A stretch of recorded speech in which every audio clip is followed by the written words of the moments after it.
Como pueden ver, el título de clase de hoy es Rescatar el común, la diversidad y la pequeña industria. Si ustedes han estado presentes en algunas clases que yo compartí en el pasado, sabrán de que mi rubro, mi interés principal, son las actividades directamente involucradas con la tierra. O sea, yo cuando trabajaba en el mundo del desarrollo, trabajaba directamente con agricultores, con poblaciones campesinas, con pueblos indígenas, gente que tienen un vínculo directo con la tierra, con el territorio donde viven, con medios de vida, de subsistencia, de provisión directo desde la tierra a la comunidad. Eh, Hoy, por los últimos 10 años, yo he trabajado, además de profesor de IU, también como agricultor de pequeña escala.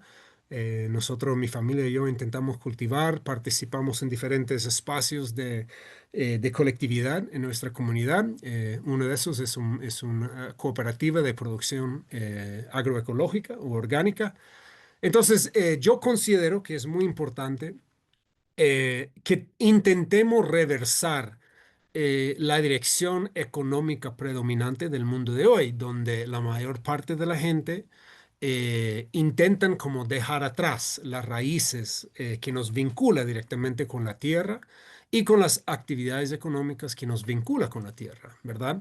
Entonces, bueno, en Estados Unidos, donde yo nací, en aproximadamente 100 años, 150 años, entre 4 y 6 generaciones, la población campesina fue de un 50% de la población económicamente activa a menos que 1%. O sea, menos que 1% de la población en Estados Unidos se identifica como agricultor y la edad promedia del campesino, del agricultor, está arriba de los 60 años. Y este patrón, ¿verdad? Donde la gente quiere dejar atrás las actividades económicas que nos vincula directamente con la tierra, se ha globalizado. Aquí en Centroamérica, donde yo vivo, se ve, digamos, el mismo comportamiento. El joven quiere dejar la tierra que le hereda su padre, su madre, migran a Estados Unidos, migran a los centros urbanos, buscan profesionalizarse, que implica también dejar atrás sus comunidades rurales. Entonces, quisiera comenzar diciendo que mi interés principal es cómo reforzar, rescatar un vínculo con las actividades económicas que son directamente vinculadas con la tierra, principalmente la agricultura, la agroforestería, la forestería, estas actividades donde sacamos algo de la tierra que es de sustento directo, ¿verdad? Yo considero que este como tendencia urbanizador que arrasa con el mundo, en algún momento se va a tener que cuestionarse. Sin embargo, yo también entiendo que no todo lo que necesitamos y usamos cotidianamente en nuestras vidas es algo que producimos directamente en la tierra, ¿verdad? En el sentido de la comida, de la leña que yo uso para cocinar mi comida, de la madera que uso para construir mi casa. Por ejemplo, la computadora que estoy usando, el teléfono que tenemos, la ropa que tengo puesto, este lápiz con que escribo en mi diario cada mañana, los libros que me encanta leer. Todo eso son productos que dependen de la industria, que es un nivel más complicado, más complejo que digamos, el sustento directo de la tierra. Entonces, hace como aproximadamente 2 meses, tenía un estudiante en las clases en inglés, un estudiante de África, que me decía que le interesaba mucho, digamos, lo que estamos discutiendo sobre cómo relocalizar, cómo fortalecer la economía local desde la perspectiva de la comida local, de la construcción ecológica que se puede estar en manos de las comunidades. Pero ella decía que, mira, me parece muy interesante todo este tema de localizar las economías, ¿verdad? De tratar de fortalecer lo local. Pero yo no soy agricultor, decía ella, no soy agricultora, no tengo tierra, yo vivo en una comunidad urbana donde la mayor parte de la gente viven a través del comercio, de la manufacturera, de los pequeños negocios. Y ella preguntaba, ahora, ¿cómo es que podemos utilizar estos mismos ideas, principios, valores, la ética de relocalizar? no desde una perspectiva de volver a la tierra, de la agricultura, sino también relocalizar la industria, ¿verdad? Y me comenzó, bueno, yo pensé que era una reflexión válida, ¿verdad? Porque obviamente todos nosotros dependemos de cosas que son fabricados por empresas, por industrias. Y hoy en día la gran mayor parte de las cosas que usamos vienen de cadenas de suministro globalizadas que están completamente fuera del control de la comunidad. Solo un ejemplo, este lápiz que yo tengo aquí bueno, tiene elementos de tierra, perdón, de metales, de plástico, tiene un tipo de metal que es digamos, con que se escribe, tiene una tinta, tiene algún tipo de goma que es el borrador. Y yo personalmente no tengo ninguna idea de dónde viene, cómo llegó aquí, cuáles fueron las condiciones laborales de las personas que trabajaban en la fábrica, los que trabajaban en la mina, que procesaban los metales, o sea, la distancia que está tan abrumador, que es parte de la globalización, me hace incapaz de como tener una valoración ética sobre en qué condiciones este lápiz fue construido, ¿verdad? O fue fabricado, fue distribuido, fue que llegó a mis manos como consumidor final. Y comencé a pensar, ¿cómo sería eh, im- implicar los valores y la ética y los principios de la localización como una tendencia económica para la industria? Entonces, eso es el tema del clase de hoy. Yo admito que no soy experto hablando de empresas, de industria, pero pasé un mes y medio leyendo diferentes artículos, consulté con un amigo que trabaja mucho este tema de la relocalización de la manufacturera en San Salvador, una comunidad marginalizada urbana, y comencemos a pensar cómo podemos tratar realmente de rescatar lo bueno de la localización económica con digamos, de la industria que todos necesitamos, de que dependemos. Entonces, como esquema de clase, quisiera reenfatizar la importancia de entender que toda actividad económica comienza con la tierra. Después quisiera ver alguna estadísticas que muestra la naturaleza precaria de las cadenas de suministro de los 6 continentes, o sea, la precariedad del modelo de la globalización económica en que vivimos. Después voy a describir unos 5 ventajas que yo considero que viene con la fabricación o la industria a pequeña escala, ¿verdad? Que a veces, bueno, nosotros que hemos nacido y crecido en un mundo de globalización, tendemos a interiorizar la idea de que más grande es mejor, la idea de que tenemos que tener ventaja comparativa, ¿verdad? Que las economías de grande escala son más eficientes, que bajan los precios, mueven los bienes y servicios de una parte del globo a otro. Y tendemos a pensar que más grande es igual a mejor. Y quisiera como reversar este pensamiento y hacer el argumento que también lo más pequeño una escala correcta para la industria también conlleva ciertas ventajas. Y también hacer la relación entre la escala pequeña y correcta y los valores o los principios de la resiliencia y la adaptabilidad. Y yo voy a presentar mi pensamiento de que para que una empresa una actividad económica, una industria realmente puede sobrevivir en el mundo en que estamos construyendo, estos valores de la resiliencia y la adaptabilidad van a ser muy importantes. Y por último, hablar un poco del papel de la diversidad en términos de actividad industrial y los bienes comunes en la fabricación de pequeña escala. Entonces, comencemos. Todo comienza con la tierra, ¿verdad?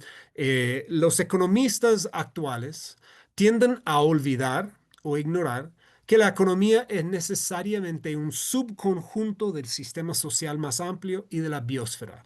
Sin un entorno funcional, sin un ambiente funcional, sano, resiliente, no puede haber crecimiento económico. Y si nosotros vemos estos dos cuadritos, están en inglés, pero lo voy a traducir.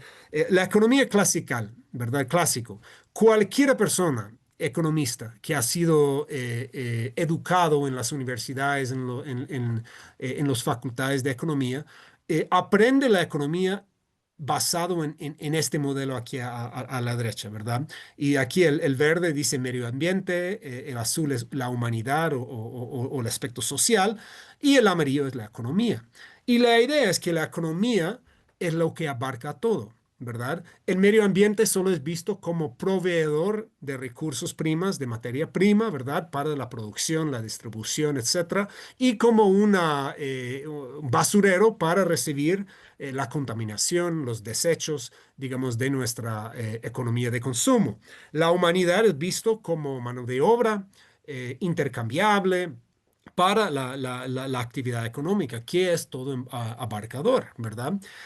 Hace como 40 o 50 años, sin embargo, había algunos economistas que fueron entrenados en esta teoría donde la economía es lo más esencial, lo que abarca todo, y comenzaron a cuestionar y dijeron, bueno, desde una perspectiva de sentido común, eso no es así, ¿verdad? La economía solamente puede hacer su función, ¿verdad? Puede facilitar el intercambio, puede crear precios, puede alocar recursos, todo lo que hace las teorías económicas. Toda esta actividad depende completamente de un medio ambiente funcional, ¿verdad? Es entendible de que los primeros economistas hace 200, 300 años como olvidar eso, ¿verdad? Porque, bueno, la actividad del ser humano en los años 1800 era una fracción de lo que es hoy en día, el PIB mundial era una fracción de lo que es hoy en día, y resultaba muy difícil imaginar de que realmente hubiera límites a lo que la Tierra podría proveer, que hubiera límites a los recursos materiales que dependía toda actividad económica. Obviamente, una economista podría ver que un mina de carbón, por ejemplo, podría quedarse sin carbón, pero jamás podría imaginar de que en algún momento ya no hubiera habido, que ya no hubiera carbón para el ser humano, ¿verdad? O sea, la idea de que la naturaleza era tan grande que jamás iba a haber límites, ¿verdad? Em, Sin embargo, hoy en día todos entendemos la precariedad de este modo industrial globalizado. Entendemos de que uno, hay límites reales, ¿no? Comencemos a ver de que hay falta de suministro de recursos, ¿verdad? Muchas industrias, especialmente después de COVID, ha habido interrupciones de las cadenas de suministro porque ya no hay los recursos que necesitamos. También entendemos que nuestra actividad económica está creando crisis ecológicos reales, el cambio climático, la pérdida de la tierra fértil, todo tipo de contaminación, ¿verdad? Entonces, en los años 70 había un grupo de economistas, Herman Daly era uno de los líderes de esta escuela, que creó la ecología económica y decía que la economía es importante. Todas las teorías económicas clásicas son válidos, pero solamente si lo abarcamos de un modo donde está sujeto, ¿verdad? A un medio ambiente que es más amplio, ¿verdad? Que la economía tiene que coexistir dentro de los parámetros, dentro del equilibrio que impone los sistemas naturales, los ecosistemas, la biosfera en que vivimos, ¿verdad? Un frase de un libro de Daly dice que la economía es un filial propiedad al 100% del medio ambiente y no al revés, ¿verdad? Aunque las teorías de economía clásico, como se enseñan hoy en día en cualquier facultad de economía, sigue pensándolo al revés, que la ecología es un filial de la economía y no al revés. Hay algo fundamentalmente erróneo en tratar a la Tierra como si fuera una empresa en liquidación, ¿verdad? Desde este punto de vista básico de la economía ecológica, toda actividad económica forma parte de una economía basada en la tierra. Y debemos tener en cuenta los costos medioambientales, las externalidades y la huella de esta producción económica, ¿verdad? Hoy en día es esencial que entendemos que toda actividad económica, desde la actividad financiera, a las actividades que están directamente involucradas, como por ejemplo la minería, todo tiene implicación ecológica, ¿verdad? una cosa que me parece muy interesante aquí en mi país, en El Salvador, hace unos 4 años, cuando nuestro gobierno estaba haciendo una transición al Bitcoin, a las criptomonedas, como una de las monedas de uso oficial, nuestra moneda nacional. Había como mucha discusión de eso y yo me acuerdo que leí un artículo en el periódico Nacional donde decía de que la transición a la era de Bitcoin nos iba a permitir generar un montón de rentabilidad como país, que de una forma que no estamos afectando el medio ambiente. Y se hizo un análisis histórico donde, digamos, la actividad económica de El Salvador en el pasado estaba vinculado con la minería, estaba vinculado con la producción, digamos, agrícola, del caña de azúcar, del algodón, de otros cultivos que estaban muy dañinos, digamos, en términos ecológicos. Y el argumento decía, ahora el gobierno está impulsando, digamos, la compra del Bitcoin, tenemos una reserva nacional de Bitcoin, y eso nos va a permitir un crecimiento económico sin efectos negativos en la naturaleza. Y uno dice, bueno, el Bitcoin es una criptomoneda, es algo que existe solamente en el mundo digital, pero toda actividad económica, incluyendo las criptomonedas, tiene algún efecto ambiental. Y obviamente el Bitcoin requiere una enorme cantidad de energía, estos centros de datos enormes que exigen cada vez más energía, incluso en partes de Estados Unidos y Europa están reactivando la energía nuclear porque digamos, la demanda energética de la inteligencia artificial, de las criptomonedas, del mundo digital en sí, está obligando cada vez más inversión en infraestructura energética. Entonces, es una mentira que algo que parece tan digital, tan desvinculada del mundo natural que podemos tocar, no tiene implicación ecológica. Claro que sí, que tenga. Y uno de los preceptos, de los conceptos de la economía ecológica es que tomamos en cuenta eso, ¿verdad? El compromiso con la honestidad en cuanto a nuestra actividad económica afecta a la tierra debería otorgar un gran valor a aquellas personas que deben estar en contacto directo con la tierra a través de actividades económicas basadas en la tierra y en la base del pirámide económico, ¿verdad? Tenemos que entender que las personas que están vinculados directamente con la agricultura, la minería, la forestería, cualquier actividad que comienza la actividad económica deben de estar tomado mucho más en cuenta de como lo que están hoy. Wendell Berry, uno de mis escritores y pensadores favoritos, dice, tanto si nosotros y nuestros políticos lo sabemos como si no, la naturaleza es parte de todos nuestros acuerdos y decisiones y tiene más votos, una memoria más larga y un sentido de la justicia más severo que nosotros. Tenemos que tomar en cuenta las implicaciones de nuestro quehacer económica y cómo eso afecta a la naturaleza, ¿verdad? Em, el mundo globalizado que hemos heredado, esta generación, nos hace olvidar de esta conexión, debido al hecho, como decía, de la distancia. Volviendo al ejemplo de este lápiz, nadie sabe cuáles eran los efectos medioambientales de la minería, la manufacturera, la industria, la producción, la distribución de este elemento que yo compré en la tienda y ahora que tengo aquí, ¿verdad? Y debido a esta distancia, la globalización nos hace pensar de que la actividad económica está divorciada de la tierra y no es así, ¿verdad? Aquí hay algunas estadísticas que considero que nos pueden ayudar a reflexionar sobre la naturaleza precaria de la globalización en que vivimos. Hoy, aproximadamente un cuarta parte de todos los alimentos producidos para el consumo humano se comercializan a nivel internacional. ¿Verdad? Lo que ponemos en nuestro plato no es hecho por un agricultor vecino, sino por alguien al otro lado del mundo. Eh, Alrededor del 97% de la ropa que se vende en los Estados Unidos se fabrica en el extranjero. El 90% de los productos electrónicos que utilizamos se producen en países distintos de aquellos en los que finalmente se consumen. A pesar de este mundo globalizado, del hecho de que lo que nosotros usamos viene de punto A a punto B, incluso la computadora que estoy usando, los chips estaban hechos en Taiwán, el plástico estaba sacado de Arabia Saudita, la fabricación final se hizo en China, los procesadores tal vez se hizo en Europa, o sea, es enormemente complejo. A pesar de estos complejidad, un estudio reciente en los años post-COVID que estaba como criticando esta parte de la globalización decía que solo el 6% de las empresas a nivel mundial lograron una visibilidad completa de sus cadenas de suministro.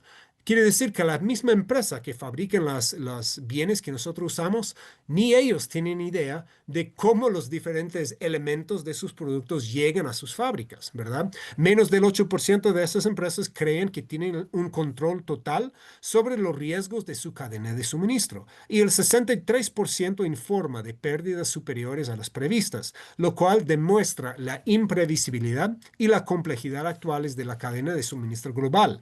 Hoy en día, la incertidumbre geopolítica, la escasez de materia prima, los aranceles globales, la escasez de la energía, la ciberdelincuencia, son algunos solo de estos retos. Y hoy lo que vemos es que muchos países, gobiernos nacionales, empresas multinacionales, están tratando de cerrar, de limitar, de hacer más pequeño estas como cadenas. Quieren tener un poco más de control porque el mundo en que vivimos es precaria, es imprevisible y entienden, especialmente el COVID fue un ejemplo de eso, de las interrupciones que pueden haber.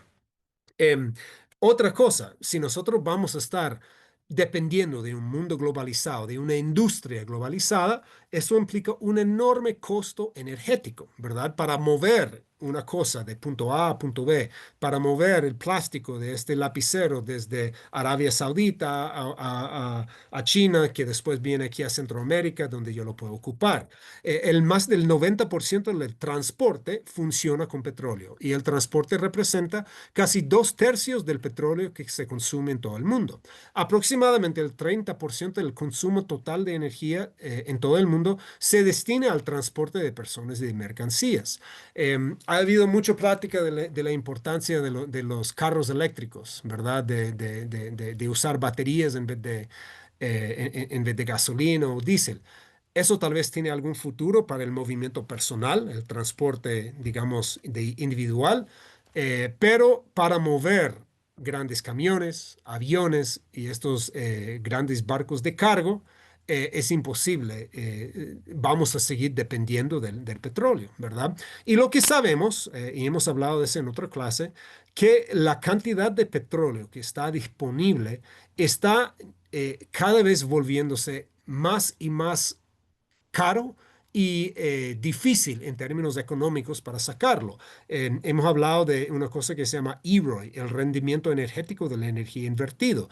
Y eso es así. Si una empresa petrolera saca en términos energéticos 100 megajoules de energía de una fosa petrolera, se usa 10% de esta energía en la extracción, 27% por esta energía en el proceso de refinería, otro 5% en el transporte de de este petróleo a su uso y otro 37% de esta energía está incluido en la infraestructura por el transporte, las calles, los aeropuertos, los puertos, etcétera, ¿verdad? Al final de estos 100 barriles de petróleo que sacaron digamos, de la fosa petrolera, solo quedan 20 barriles para el uso directo del consumidor. Esta estadística está en un bajo enorme. En algunos estudios dicen que el EROI del petróleo en los próximos 10 o 15 años va a llegar a entre 6 y 8. Quiere decir, por cada 100 barriles de petróleo que saque una empresa petrolera, solo 8%, 8 de ellos va a poder vender al consumidor. Entonces, el hecho no es que hay un falta de petróleo, sino que está volviendo cada vez más difícil y más caro para las empresas sacarlo y comercializarlo. Y la pregunta que debemos de hacer en este mundo donde el petróleo es prohibitivamente caro, vamos a poder seguir dependiendo del petróleo para mover grandes cantidades de recursos y bienes alrededor del mundo. Otro inconveniente del sistema de industria globalizado es que es increíblemente rígido y inflexible. Inflexible. Por ejemplo, un agricultor que compra un tractor, un cosechadora de 1.5 millones de dólares, que está diseñada específicamente para trabajar solamente con monocultivos de trigo, no podrá adaptar económicamente si sus métodos agrícolas, si fuera necesario, ¿verdad? Digamos que el precio de maíz o de trigo se vuelve muy bajo. Y un agricultor decía, mira, este año yo no quiero sembrar trigo, quiero sembrar arroz o ajonjolí o probar algo diferente porque el precio simplemente no da margen de ganancia. Un agricultor no puede. Si, digamos, el tractor cosechador que compró por 1.5 millones de dólares está diseñado solamente para cultivar trigo, ¿verdad? Las herramientas que nosotros y las tecnologías que estamos usando, de cierta forma, obliga una cierta forma de producción industrial. Del mismo modo, una industria textil que tiene millones de dólares en maquinaria diseñada para trabajar solo con un determinado tipo de fibra de poliéster, se verá inhibida económicamente a la hora de cambiar sus técnicas de producción si, por ejemplo, el aumento de los precios de petróleo hace inviable seguir dependiendo de las fibras sintéticas, ¿verdad? Mi suegra trabaja en una fábrica textil y ella me estaba diciendo hace unos días que ahorita tienen un gran problema en la fábrica porque antes ellos hacían calcetines de poliéster y el precio de las yardas y yardas y yardas, los rollos de poliéster que ellos compraban, se ha triplicado en los últimos años. Entonces, ahora dice que el dueño de la fábrica quisiera cambiar a algodón o algún otro tipo de material, pero dice que digamos, las máquinas de coser que tienen no están hechos para eso. Entonces, la globalización es muy especializada, ¿verdad? En cada parte del cadena de suministro. Y eso hace que es muy rígida, que no es adaptable a los cambios que vienen, ¿verdad? En cambio, la industria a pequeña escala tiende a tener varias ventajas que en el pasado nosotros pensamos que digamos que eran desventajas. En el mundo de la globalización, poder adaptarse era visto como una desventaja, ¿verdad? La idea era el salud económico de un país, de una región, de una empresa, era su capacidad de insertarse en el mundo globalizado. Por ejemplo, aquí en El Salvador, nos dijeron hace 20, 30 años que ustedes tienen la capacidad de cultivar café, de cultivar caña de azúcar, de proveer mano de obra barata para las maquilas de textiles. Eso es su función económica y deben de diseñar sus economías exclusivamente para eso. Y nosotros dijimos, va, está bien. Hoy tenemos una enorme cantidad de caña, una enorme cantidad de café y y una enorme cantidad de fábricas textiles, ¿verdad? Hemos especializado en eso. Sin embargo, debido, otra vez, a la precariedad del mundo, debido a los crisis económicos, ecológicos, geopolíticas que se avecinan, tener la capacidad de responder, de cambiar, de adaptar, de ser flexible, va a ser enormemente importante a niveles de industrias, ¿verdad? Entonces, la fabricación a pequeña escala se caracteriza generalmente por los siguientes, digamos, ventajas. Y aquí quisiera como nombrar 5 ventajas que yo considero que son muy importantes para la industria a pequeña escala. Uno, la inversión de capital limitada. Obviamente, las empresas de fabricación o de industria a pequeña escala requieren una inversión inicial menor en comparación con las industrias a gran escala, ¿verdad? Esto tiende a limitar la necesidad de inversores externos o ausentes y a consolidar el control en manos del propietario de la pequeña empresa o de los propios trabajadores. Obviamente, hacer una fábrica enorme de textiles que va a necesitar una fuerza de trabajo de 1.000 personas implica una enorme inversión inicial. Ahora, un pequeño grupo de mujeres que se junta para crear una cooperativa de corte y confección de ropa que quieren tratar de comercializar en el pueblo cercano, los costos de inicio de una empresa así es mucho menor, especialmente comparado, ¿verdad? Eh, la industria a pequeña escala también usualmente es intensivo en mano de obra. Muchas de las industrias a pequeña escala dependen en gran medida del trabajo manual. La menor escala de fabricación permite el uso creativo de herramientas convivenciales. Hemos hablado de ese término de Ivan Illich en clases pasadas, que una herramienta convivencial es algo que nosotros dominamos por nuestros propios usos e intentos. El ejemplo del tractor, digamos, de 1.5 millones de dólares que obliga un cierto de tipo de agricultura es el opuesto, digamos, de lo convivencial, porque el agricultor está obligado, esclavizado a cierto tipo de trabajo, ¿verdad? Otra ventaja de la industria a pequeña escala es que tiene un enfoque local o regional. A menudo sirven los mercados locales o regionales. Si el producto está necesariamente orientado a la exportación, por ejemplo, el café aquí en El Salvador, la fabricación necesaria se mantiene lo más local posible. Uno de los problemas con la industria de café aquí en El Salvador es que nosotros exportamos, digamos, en pergamino, o sea, el frijol verde. Y los precios generalmente son muy bajos, ¿verdad? Y se exporta a Estados Unidos, donde es comprado por estos grandes tostadores.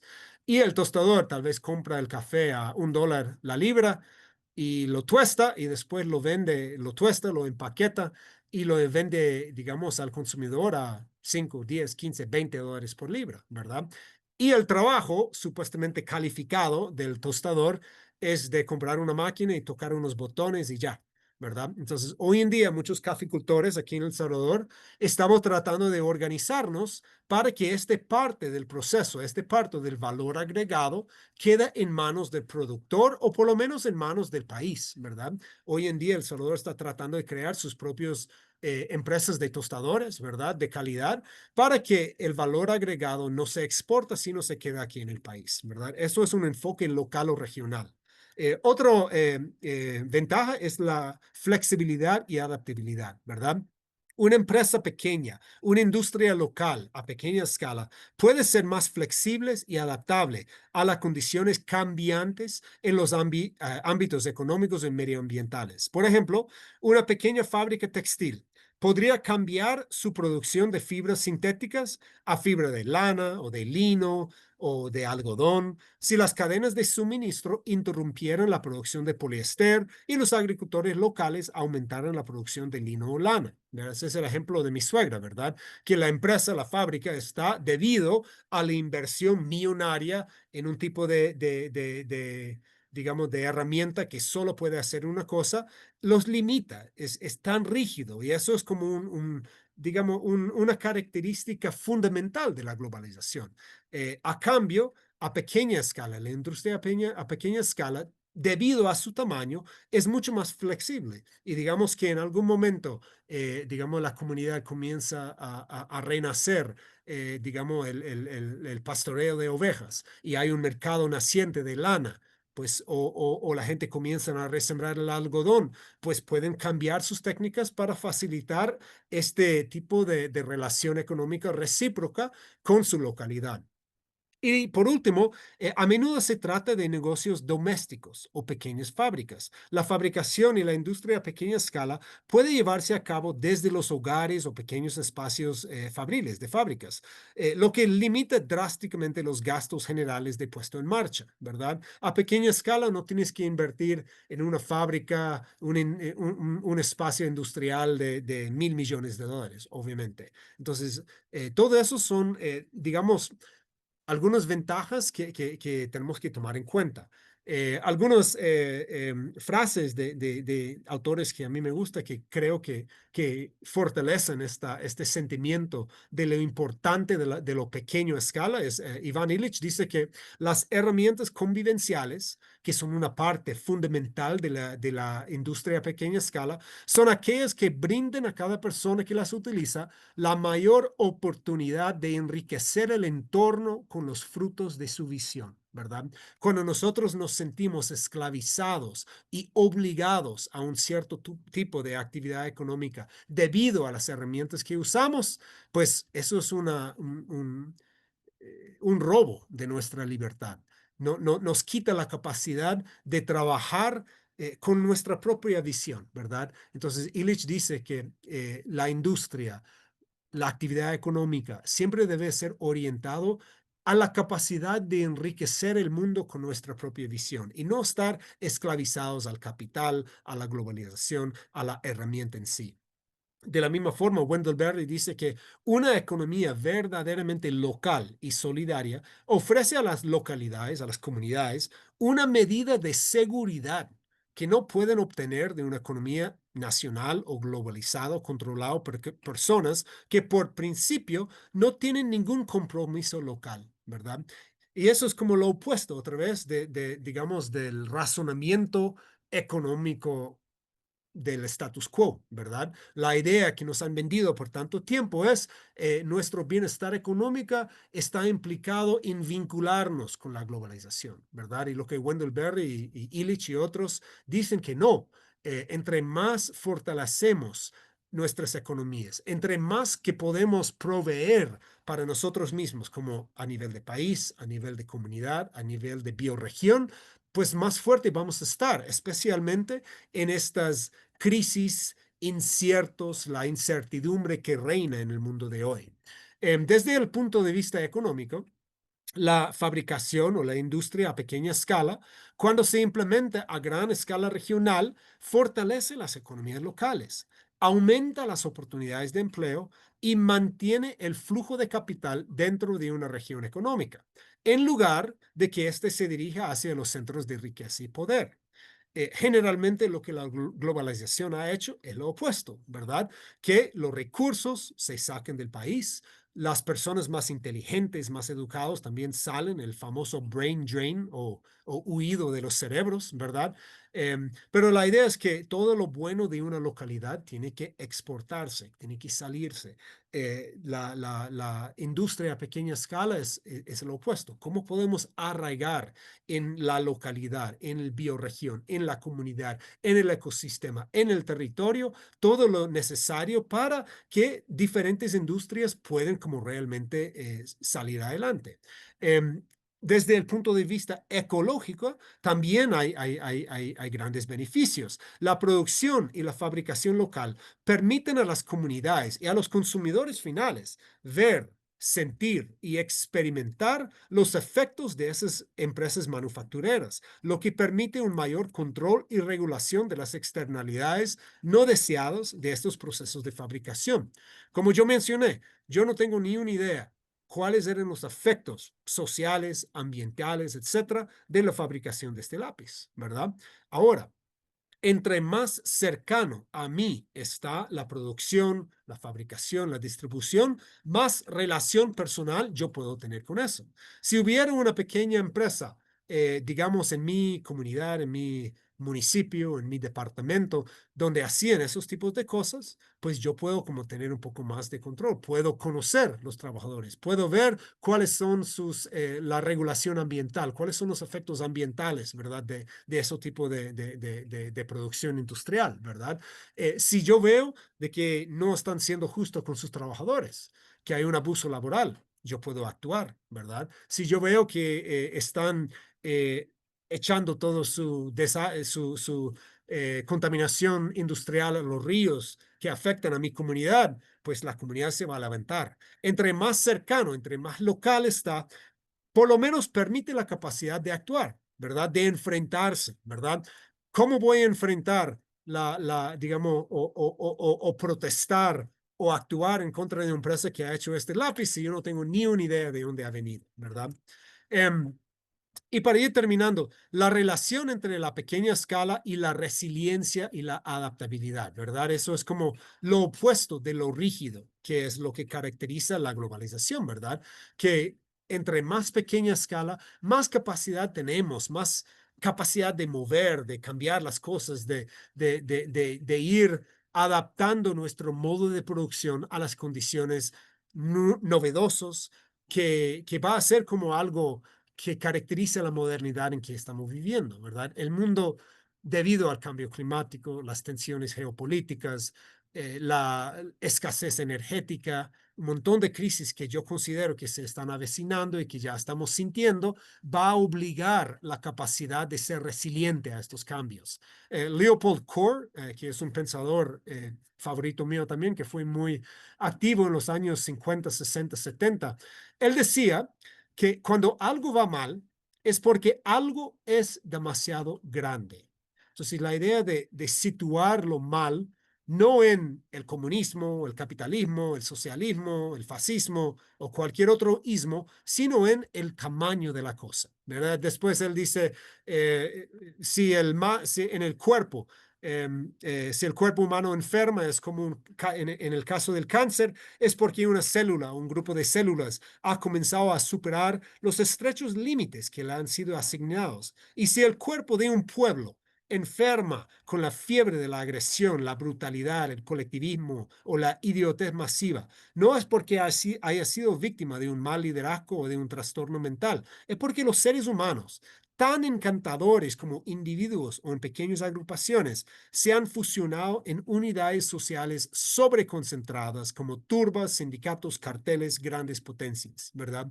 Entonces, la idea de lo pequeño, la escala correcta, es algo que permite que el bien puede surgir, ¿verdad? Cuando tenemos las cosas a una escala correcta, permite mayor control, ¿verdad? Si yo actúo mal, mis vecinos me pueden enfrentar. Si una empresa multinacional actúa mal, nuestro rango de acción, de protesta, es muy limitado, ¿verdad? Em, la bonanza o la ganancia extraordinaria de la era de los combustibles fósiles en que estamos viviendo hoy en día ha permitido a la humanidad crear una aura artificial de grandeza, ¿verdad? Lo opuesto de lo pequeño, de lo local, ¿verdad? Debido a la enorme cantidad de energía que hemos tenido en nuestras manos a través del petróleo, el gas y el carbono, hemos podido crear un mundo de grande, ¿verdad?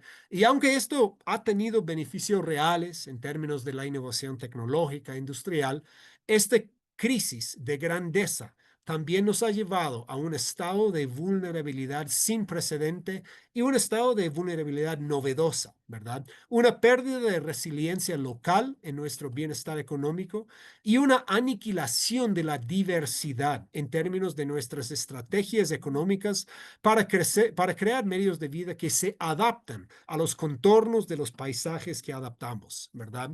Em, Tyson Newcombe Porta es otro académica indígena de Australia y él cree que si queremos abordar las crisis y crear un planeta habitable a largo plazo, necesitamos diversidad, incluyendo diversidad de pensamiento, procesos de fabricación y producción, diversidad de pueblos, conceptos, ecosistemas, ¿verdad?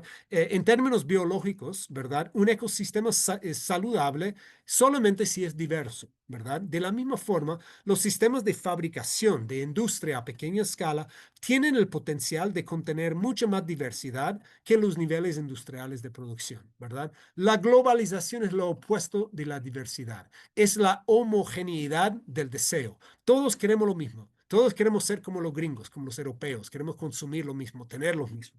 Eso nos lleva al fracaso, ¿verdad? Lo que dice Yuka Porta. Lo que necesitamos es abrir nuestra capacidad de entender, de creatividad, de pensar el mundo para crear estrategias de negocio y de industria localizado y diversos, ¿verdad? Es esencial que la salud de nuestras empresas, de nuestra industria, refleje los principios ecológicos de la salud en los ecosistemas.